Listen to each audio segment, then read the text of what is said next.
Hey guys, I'm Dov, and today I'm back with more Total War Warhammer 2 online action.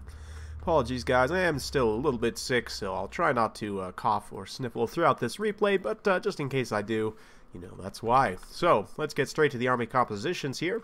We've got Wurzag on the pig, gonna be taking a few spells here. We've got Foot of Gork, here we go, and Fists of Gork. We're fighting the High Elves, so Dragon Princes are a big danger in this matchup. They're probably the #1 thing besides dragons themselves that you have to worry about. So to that effect, we've got the Foot of Gork to help stomp them out.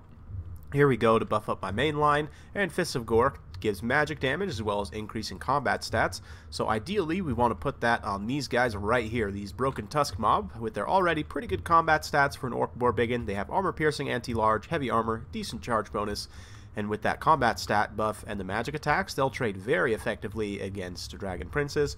To support them, we've also got a unit of Forest Goblin Spider Riders just to help soak some hits and apply that nice poison effect.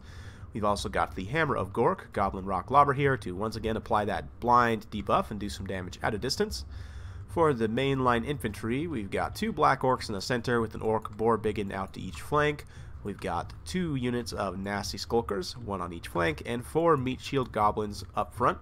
We've also got a mobile skirmish force of the 1 unit of Forest Goblin Spider Rider Archers and the Morgrub's Mangy Marauders. You guys know I'm a huge fan of these guys.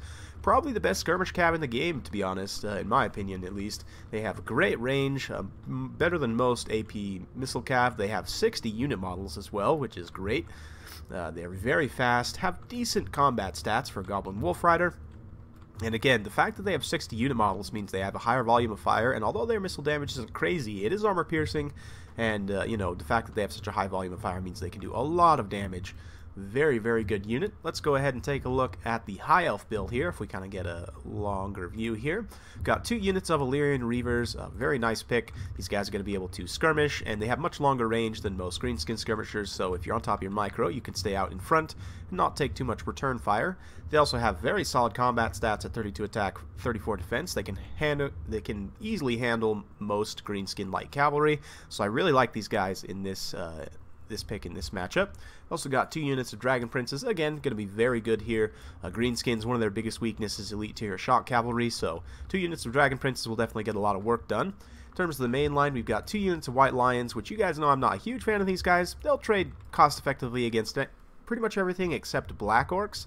I'm not 100% sure about Biggins and Savage Biggins. I would need to test that out, but they won't trade well against Black Orcs, but everything else they'll do relatively well against. We've also got 3 units of Spearmen.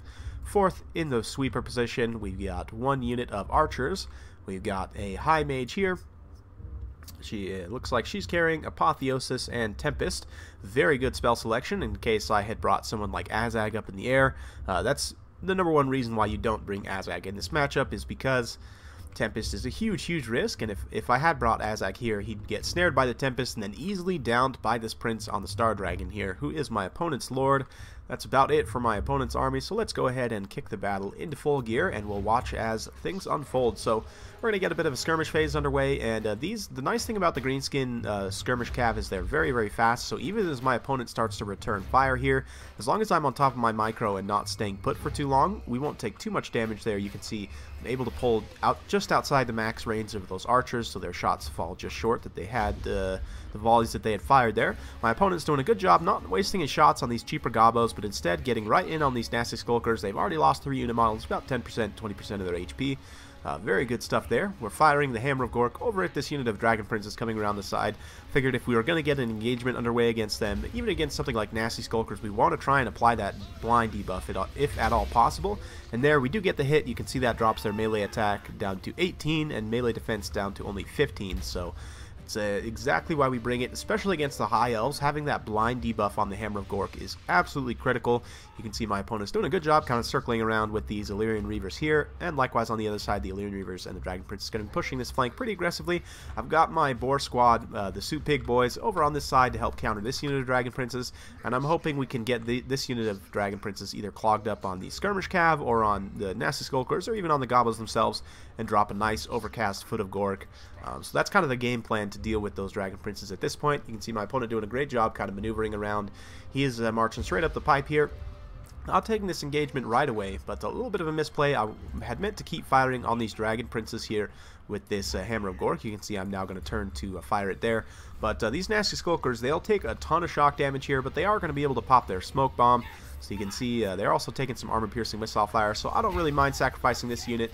It's, you know, the Dragon Princes are 3 times more expensive, and I'm a little bit off with my template. I honestly should have moved it just slightly over this way, but we are going to get a nice foot of Gork just stomping out those Dragon Princes.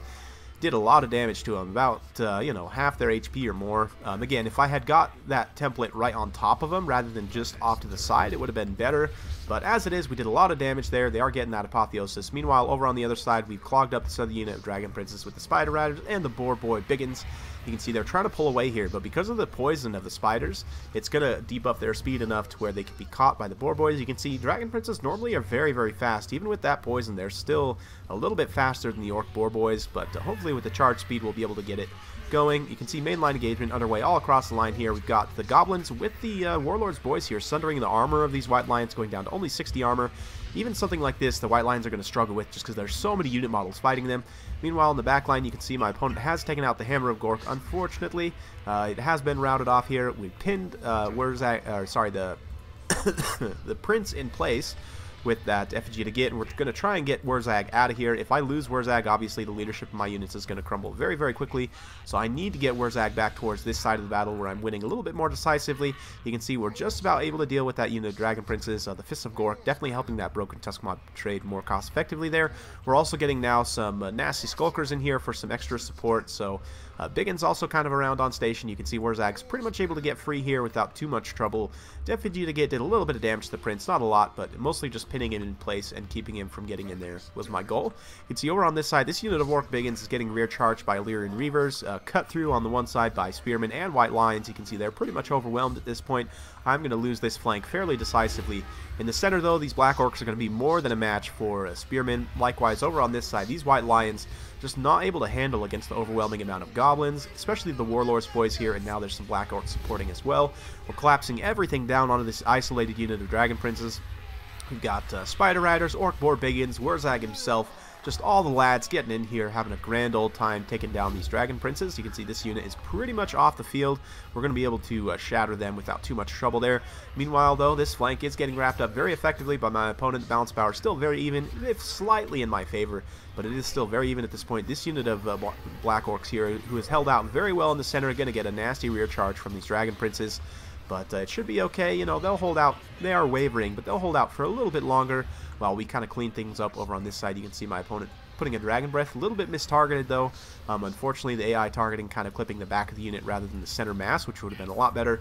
But the mobile squad that had cleaned up those Dragon Princes now going to be coming around in. And this Dragon diving down in here is going to be a huge risk. Because I have so many mobile units here, especially the poison from the Spider Rider archers, we're going to be able to hopefully keep this Prince on the ground. You can see Apotheosis being dropped there to help heal him up. So trying to keep him in the fight here, but if we can keep him pinned on the ground, we'll be able to take him out relatively easily, but he is able to get up and away. So nicely played by my opponent there, but this mosh pit here in the center is definitely favoring the greenskins. You can see the high elves just getting dragged down from all directions by goblins, spiders, boars, orcs, and all sorts of nastiness. These Spearmen and White Lions and the last unit of Dragon Princes as well that are wrapped up in here. I'm not going to be able to do too much. At this point, though, the Dragon decides to dive back in, and we're going to get the Hog Lord himself coming around with his Hog Boys. We drop that effigy to get. You can see those kind of green nails pinning in place. And now this Prince is in big, big trouble. He's all isolated here, not any support nearby. You can see the only units nearby are these White Lions and Spearmen way out, kind of spaced in between all these guys, and there's all these Orc Boar Biggins, Black Orcs, Wurzag himself also getting in here doing some nice armor-piercing damage. I also have cast the Here We Go, just to give all these guys in here better melee attack. You can see, despite the Apotheosis, we're starting to put some damage down on the Prince. Star Dragons have a lot of HP, so it does take some time to work them down. Unfortunately, the Broken Tusk Mob are getting terror routed away there, but thankfully Wurzag himself is going to be fast enough to mostly keep up with the dragon here, especially with the support of these Spider Riders giving that nice poison effect. It is going to debuff, put Fists of Gork on Wurzag himself. Since he has armor piercing, pretty decent weapon strength, and 77 melee attack with that Fists of Gork, he'll be able to put a major amount of damage on this this prince up on the dragon here. You can see the dragon's running for his life, but just not able to get away from the huge goon squad of orc boar boys and spider riders and so on. Infantry fight has been mostly cleaned up in my favor. There's just a few pockets of resistance left. You can see the balance power is starting to turn more and more in my favor. These dragon princes getting one last charge on the black orcs. Black orcs are going to turn around and give them a taste of the big old choppa here. And the haughty dragon princes, cool looking as they may be, are no match for the green tide here. Goblins here, these warlords boys, unfortunately are in a little bit of a dicey situation, getting rear charged by these Illyrian Reavers here, kind of surrounded in all directions. They'll hold out all right though, as we try and mop up these archers here, and the last units of infantry that my opponent has. Yeah, these archers, man, they are running for the hills, but unfortunately that apotheosis is not going to be able to save them. We've got spider riders coming in, the boar boys themselves, so you can see the Star Dragons just kind of trolling around in the air, not really sure where to come down at this point. It's going to try and pick off this isolated unit of Black Orcs here, which is a very good play. My opponent fixing them in place with the spears, and then he's going to bring the Star Dragon around over there. Looks like actually dropping in on the Warlords boys first. That being said, the Warlords boys, I mean, they'll take enough morale damage to rout here, but it is worth noting they're immune to psychology, so they're not going to rout just due to terror.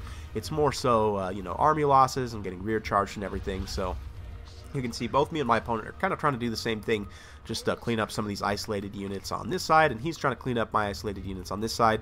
This unit of Black Orcs, though, is going to be able to hold out very well. They're currently battling this High Mage here. So the Illyrian Reavers coming in for a nice charge. Not the most impactful because they are only a light cavalry unit, but the Black Orcs are going to start to turn around and do a lot of damage to them. You can see the Dragon also coming down here. The Dragon will do plenty of armor-piercing damage. Out of all the units, it's going to be the one that can do the most to these Black Orcs. You can see that those Black Orcs have taken a lot of damage. Managed to rack up 122 kills, though, and an XP chevron, so nothing to complain about there. The Hog Boys, the mobile squad, still online. You can see them cresting the hill here. Going to be finishing off this very tattered unit of White Lions, and also isolating now this High Mage. So if we can take out my opponent's caster, that's going to even further, you know, swing the balance of power in my favor. So that way as well, he won't be able to heal his Star Dragon anymore. The Star Dragon still has quite a few hit points left that it could heal potentially. If we go ahead and take a look here, it looks like one more apotheosis being dropped. He did actually get off there, so well played by my opponent for that, but still has about 1,800 left, give or take, in healing cap space, so we are able to finally rout the High Mage here, and Wurzag himself kind of putting in the finishing blows here. We don't want your Ponzi High Elf magic around here, only for the lads, right? And I am actually filming this on St. Patrick's Day, so I guess it's fitting that we have a green skin replay the night of St. Patrick's, so hope y'all enjoyed watching this battle. My opponent is going to admit defeat at that point, as it is just his Star Dragon about to be isolated by the Pig squad here. So, well played to my opponent. It was a very, very fun battle, very close battle, I have to say. Great build from him overall. The only thing I'm not really too crazy about is the White Lions, but you can see one of them was actually able to perform. 75 kills and 2 XP chevrons is not bad at all for a White Lion. And in the right situation, against pretty much everything except Black Orcs, in terms of infantry, the White Lions will do relatively well. It's just that the Greenskins have such a variety of specialty units, they're almost always going to outnumber you as well as if you're playing as the High Elves, so just a little bit rough situation there. My opponent's infantry, other than the White Lions, I mean, obviously the Spearmen just got run over super hard. One unit of Dragon Princes, 142 kills on an XP chevron, and the other one, this is the one that got isolated on that left side there. Only 39 kills, no chevrons. You can see also the Illyrian Reaver Archers, one of them 144, 2 chevrons, the other one 128, no chevrons, but I definitely like to pick up the Illyrian Reaver Archers here, as well as the Dragon Princes. I think if you were to cut these White Lions down, maybe grab one more unit of Archers, maybe another Illyrian Reaver Archer, perhaps. Just a couple thoughts, or you could even cut both these guys and just get 2 more Illyrian Reaver Archers for a very overwhelming mobile force, because Illyrian Reavers are going to be very good against the Greenskins. I do think that they'll be a strong pick in that matchup. 93 kills on the Prince himself, very nice. For myself, 109 on these biggins is pretty solid. 129 on the Black Orcs is very solid as well. 52 from these Broken Tusk Mob, a lot of those being Dragon Princes. Likewise, the Force Goblin Spider Riders did their job of kind of supporting the Broken Tusk Mob. Front line did relatively well. 61 kills on Nasty Skulkers, nothing to complain about as well. 75 on these Warlords boys. And yeah, just overall, it worked out like more or less like I had planned. We were able to deal with the Dragon Princes with the green magic from Wurzag, and then able to finish off and isolate the Dragon Prince with that mobile goon squad there. So hope you guys enjoyed watching. If you like this kind of content, like and subscribe. I'm keeping it coming with more Total War Warhammer 2 content every single day, so stay tuned for more, and we'll see you next time.